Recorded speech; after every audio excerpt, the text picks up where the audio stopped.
اس وقت پاکستان اور ہندوستان میں خدمت حدیث، خدمت بخاری کا جو اعزاز ہے وہ ہمارے ہاتھ میں نہیں ہے، وہ ہمارے ہاتھ میں نہیں ہے۔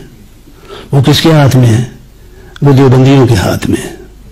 السلام علیکم ورحمۃ اللہ وبرکاتہ۔ میں محمد امتیاز بلاوی۔ معزز ناظرین، اس حقیقت کو آپ اچھی طریقے سے جانتے ہیں کہ اہل سنت والجماعت کے حقیقی مصداق، احناف کے سچے ترجمان علماء حق، علماء دیوبند نے 150 سالہ دور میں قرآن اور حدیث کی جو خدمات انجام دی ہیں بے مثال ہے۔ دنیا معترف ہے۔ بخاری شریف سے لے کر کے ابن ماجہ شریف تک جو سیاہ ستہ کی خدمات انجام دی ہیں، قابل تعریف ہونے کے ساتھ بے مثال بھی ہے۔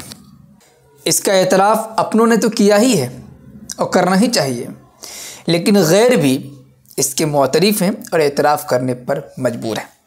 مثال کے طور پر جو موجودہ نسخہ ہے بخاری شریف کا، ہمارے ہندوستان اور پاکستان بر صغیر میں جو نسخہ چل رہا ہے، مدارس میں پڑھائی جاتی ہے، وہ نسخہ تصحیح کے ساتھ جو شائع ہوا ہے حضرت مولانا احمد علی سہارنپوری رحمۃ اللہ علیہ کا نسخہ ہے، اور اخیر کے 5 پارے اس پر کام کیا گیا ہے حجت اسلام حضرت مولانا محمد قاسم نانوتوی رحمۃ اللہ علیہ کا۔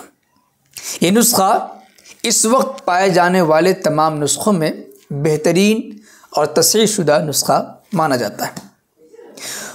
وہ لوگ جو اپنے آپ کو اہل حدیث کہلاتے ہیں، ناز ہے کہ ہم تو اہل الحدیث ہیں، قرآن حدیث پر عمل کرنے والے ہیں، اور آئے دن حنفیوں کو، دیوبندیوں کو طعنے دیتے ہیں اور اپنی عوام کو گمراہ کرنے کی ناکام کوشش کرتے ہیں۔ اہل سنت والجماعت حقیقی مصداق احناف ترجمان علماء حق، علماء دیوبند کے خلاف بکواسات کرتے ہیں، لیکن حقیقت یہ ہے کہ علم حدیث میں بھی ان لوگوں نے وہ کام نہیں کیا ہے جو الحمدللہ علماء حق، علماء دیوبند نے کیا ہے، کیونکہ یہ بات حقیقت پر مبنی ہے کہ علماء دیوبند قرآن کے خادم ہیں، علماء دیوبند حدیث کے خادم ہیں، علماء دیوبند نے فقہ پر کام کیا اور تمامی علوم اسلامیہ پر بھرپور کام کیا ہے۔ اس میں سر فہرست قرآن کریم کے تفسیر اور حدیث رسول کی تشریح ہے۔ چنانچہ اس بات کا اعتراف کھلے انداز میں زبردست طریقے سے ایک مشہور غیر مقلد اہل حدیث عالم تھے مولانا ثناء اللہ ظاہری صاحب، پڑوسی ملک کے ہیں۔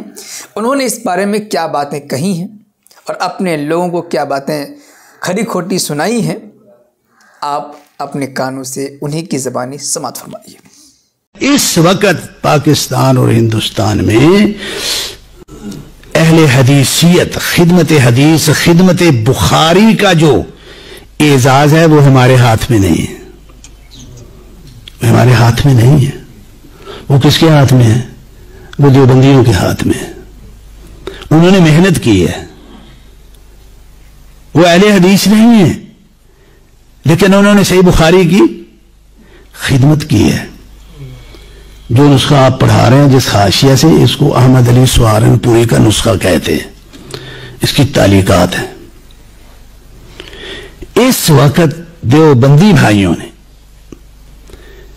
اس نسخے کو شائع کر کے بما اصل فنی ترتیب کے ساتھ، تقابل نسخ کے ساتھ تو عالم اسلام میں شائع کیا انہوں نے، اور بعض وزراء، امارات کے وزراء کے تعاون سے کیا۔ باہر تعلقات ہم لوگوں کے بھی ہیں،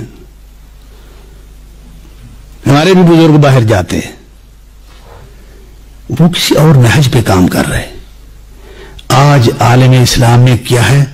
جس طرح کبھی ابو ذر ہروی کا نسخہ، اصیلی کا نسخہ، ابو علی الصدفی کا نسخہ، باجی کا نسخہ، یونینی کا نسخہ، ابن حجر کا نسخہ، یہ نسخ تھے، اس کے ساتھ آج سہارنپوری کا نسخہ بھی شامل ہو گیا ہے، اور دیوبندی یہ اعزاز لے گئے ہیں، اور آپ یہاں بیٹھے ہوئے ہیں سیاست کرنے کے لیے۔ مدارس کے اندر بھی سیاست آپ نے رگڑ رگڑ کے داخل کر دی ہے۔ تو بھائیو، ناراض نہیں ہونا، یہ اعزاز آج ہمارے ہاتھ میں نہیں رہا۔ سید نذیر حسین کو باہر اب کوئی نہیں جانتا، اگر سید صاحب جو ہمارے حدیث ہیں